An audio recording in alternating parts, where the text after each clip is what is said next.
Uy, buddy, laro tayo pero may kondisyon.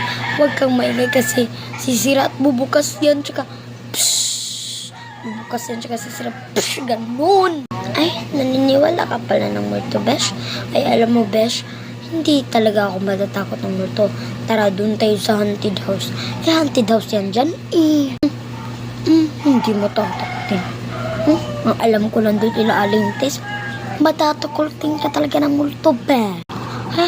Sino may sabi sa'yo matatakotin ako ng multo? Tsaka never naman ako natatakot ng multo eh.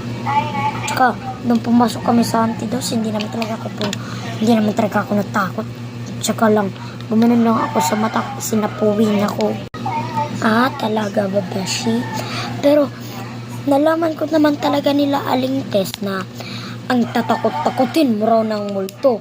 Eh, para ka lang naman daw kung sino para hindi matakot ng multo. Eh, tsaka sabi naman nila na ikaw ay sasabi-sabing ikay malakas pero pag pasik ng haunted house, eh, ikaw lang may kakapit ng damit niya. Ay naku, Beshi. Ako matatakot.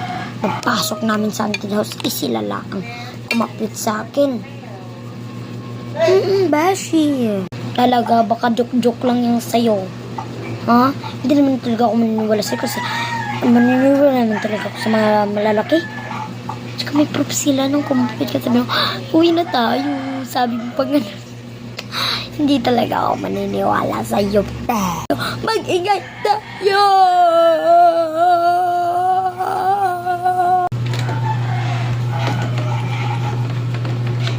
Ala, please!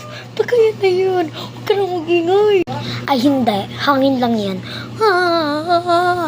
Zero! Sino yung maingay? Galit ako sa maingay. Sunod. Lumahod ka! Hala ka, Besh. Yan na yan. Joke lang yun, Beshi. Joke lang yun. Baka yun na yun. Papaluhurin ka talaga, no?